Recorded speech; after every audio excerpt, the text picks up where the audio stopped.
ओम नमो भगवती वासुदेवाय नमो। नमस्कार बंधुगण आपण मानकु आम यूट्यूब चैनल को स्वागत। बंधुगण आज आम कहबा आपणक पई आगामी ए 44 दिन किपरि साब्यस्त हेबो ता सहित जदि कहबा केउ सब जिनिस रे आगामी ए 44 दिन रे आपणक फायदा हेबो, केउ सब जिनिस रे आपणक सावधानता रहिबाकू पड़िबो, आपणकर लव लाइफ किपरि रहिबो, कैरियर किपरि रहिबो, बिजनेस आ व्यापार किपरि रहिबो एवं स्वास्थ्य रो महत्वपूर्ण इनफॉरमेशन मध्ये आमे आपण मानकु देबो। आउ ए वीडियो शेष रे आमे आपण मानकु किछि उपाय विषय रे मध्ये कहिबो जहा द्वारा आपण आगामी 44 दिन को आहुरी अधिक शुभ और मंगलदायक साब्यस्त करि पारिबे। आगो को वीडियो आरंभ करबा पूर्व हमर आपणकु रिक्वेस्ट कि जदि आपण हमर चैनल ले नुआ आछंती तो चैनल को सब्सक्राइब करंतु, संगरे नोटिफिकेशन बेल को मध्ये ऑन करंतु जहाद्वारा समय समय द्वारा नुआ नुआ वीडियो नोटिफिकेशन आपको मिलिबो। आसंतु जानिबा किपरि रहिबो आपणक पई आगामी ए 44 दिन स्थिति। जदि विशेष भाव में आमे आपणको कहिबु कोन आपणक पई ए सब दिन रे विशेष भाव में पॉजिटिव रहबे पई जाउछि। जदि कहबा फ्रेंड्स ए सब दिन रे आपणक वित्तीय स्थिति रे काफी सुधार आसीबो पूर्व दिन अपेक्षा। अचानक आपणको धन प्राप्तिर अवसर मिलिबो जहा आपणको भविष्यत रे आपणको पई गोटे बहुत भलो आर्थिक जीवनर मार्ग प्रस्तुत करिवो। शिक्षा पई समय बहुत भलो रहिबो एवं आपण बहुत भलो उपलब्धि को मध्ये प्राप्त करिवे। आपणक भितरे ऊर्जार स्थिति मध्ये विशेष भाव रे देखिबा को मिलिबो। अन्य सह भलो व्यवहार द्वारा आपण दिमाग रे काम करिवे। आपणक संगरे काम करूथुबा व्यक्ति माने आपणको सहाय्य मध्ये प्रदान करिवे। कौनसी योजना विषय मध्ये आपण विचार करि पारंती, धैर्यर सहित काम करंतु कारण टिके लड़ाई झगड़ा मध्ये होई पारे। शांत स्वभाव होई कि जदि कार्य करिवे आ कथाबार्ता करिवे तो लोक माने आपणकु काफी तारीफ मध्ये करिवे। आपणक आर्थिक स्थिति काफी भलो रहिबो आ समय पड़िले आपण आपणकर किछि मित्रंक सहित आर्थिक सहायता प्रदान करिवे। चाकरी पेशा लोकंकु अधिक लाभ मिलिबो। मन चाह चाकरी मिलिबा कारणरु बहुत ही भलो धन लाभर स्रोत मध्ये मिलिबो। ए समय रे जहा भी किछि काम हेउची ताकू सफल बनेबारे प्रयास मध्ये आपण करिवे। किछि कार्य रे सुधार हेबार संभावना मध्ये बनुची। विपरीत परिस्थिति रे धन लाभर भलो अवसर मध्ये आपणकु विशेष भाव रे प्राप्त हेबो। आपणक मन रे शीघ्र पैसा कमाइबार तीव्र इच्छा मध्ये देखा देबो। एहा सही समय जोथि पई आपणक पई सफलता नेकी आसीबो। निज उद्देश्य को नेकी शांति रे आगो को बढ़िबे आ सफलता आपणकु मिलिबो। ता सहित जदि समय रो धैर्यर सह अपेक्षा न करिवे तो भलो परिणाम किपरि मिलिबो। काम कार्य बदलिबा कारणरु ए 44 दिनर स्थिति आपणक पई बहुत ही भलो रहिबो जहा द्वारा आपणक मन बहुत ही प्रसन्न रहिबो। आसंतु जानिबे ए समय रे आपणक पई विशेष भाव रे कोन नेगेटिव रहिबो। आपणक भाई भौणीकर सहयोगिता प्राप्त हेबो आ समाज रे आपणकर आपणक परिवार रो मान सम्मान बढ़िबो।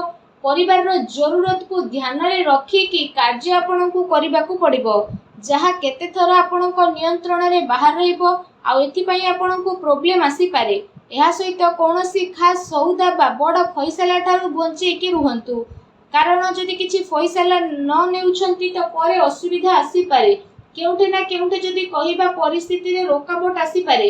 जोश रे आसी कि काहाको भी बिना मांगी कोनोसी उपदेश दियंतु नाही।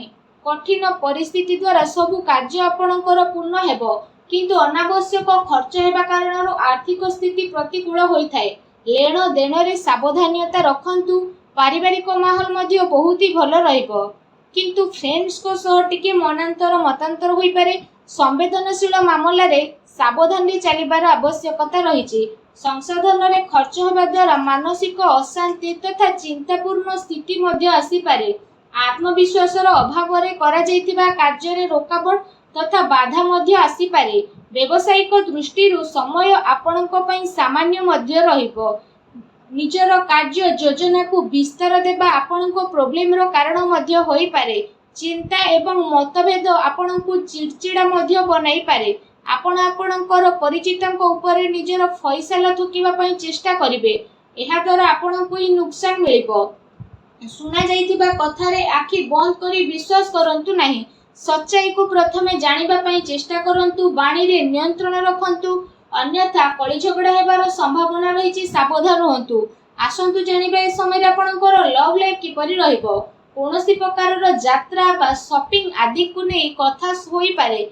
एमितिरे आपणଙ୍କୁ मधुर संबंध बनी रखिबा प्रयासर आवश्यकता रहिछि। आपणଙ୍କ प्रयास द्वारा स्थिति अनुकूल मध्य रहिबो। आपण आपणଙ୍କର संपर्क को नुआ रचनात्मक रे नेबे आउ ताकू मजबूत मध्य करिवे। एहा द्वारा आपण जणे आउ जनक प्रति अत्यधिक आकर्षण अनुभव करिवे।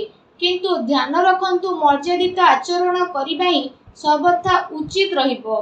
ता सहित आपणको आपणको प्रियतम को यह अनुभव करने को पड़िबो कि वास्तव में ए संपर्क आपणको पई बहुत ही महत्वपूर्ण। ता सहित यह आपणको पई सब किछि रहिबो। ए दिन आपणको प्रेम जीवन पई बहुत ही भल दिन साब्यस्त हेबो। ए दिन रे आपणको अवश्य ही लाभ उठेबार रहिछि। आसंतु जानिबे ए दिन रे आपणको व्यवसाय कैरियर किपरि रहिबो। व्यापार धंदा आपणकर भल चलिबो। कार्य क्षेत्र रे सफलता मध्य मिलिबो। कार्यभार तो अधिकता रहिबो, जहा द्वारा परिश्रम आपणको अधिक करबाको पड़िबो। आ पूरा दिन आपणकर दौड़ा दौड़ी रे कटिबो। काम कार्य सिलसिला रे कोनोसी छोट यात्रा रे मध्य जीवाको पड़ी पारे, जहा आगो जे आपणको पई काफी लाभदायक हेबो। एहास आपणको धन प्राप्ति रे मध्य अनेक अवसर प्राप्त हेबो, जहा द्वारा आपणको मन मध्य बहुत ही प्रसन्न रहिबो। मेडिकल सह जड़ित छात्रंको पई मध्य ए समय बहुत ही भल रहिबो। चाकरी करुथुवा व्यक्ति विशेषंको पई ए दिन बहुत ही मिलाजुला रहिबो। ता सहित ए 44 दिन रे आपण आपणको व्यवसाय को नै कोनोसी यात्रा करि पारंती, जहार आपणको सकारात्मक परिणाम प्राप्त हेबो। व्यवसायिक दृष्टि रे ए दिनर स्थिति आपणको पई काफी अनुकूल रहिबो। आ ए समय रे किछि भल लाभ मध्य आपणको प्राप्त हेबो, जहार आपणको लंबा समय रु अपेक्षा रहितला। आसंतु जानिबा ए दिन रे आपणको स्वास्थ्य किपरि रहिबो। विशेष भाव में ए दिन में आपण स्वास्थ्य को नहीं आदौ भी चिंतित रहिबार आवश्यकता नहीं, कारण ए समय रे स्वास्थ्य आपण को भरपूर साथ देबो।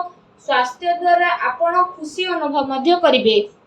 निजे निज को ऊर्जामान एवं चिंतामुक्त मध्य ए समय रे अनुभव करिवे, जहा द्वारा आपण मन बहुत ही प्रसन्न रहिबो। निज स्वास्थ्य को आहुरी अधिक भल रखिबा पई आपण प्रत्येक दिन योग करंतु, व्यायाम करंतु, सुस्थ रहंतु। आसंतु जानिबा ए दिन रे विशेष उपाय कोन रहिछि।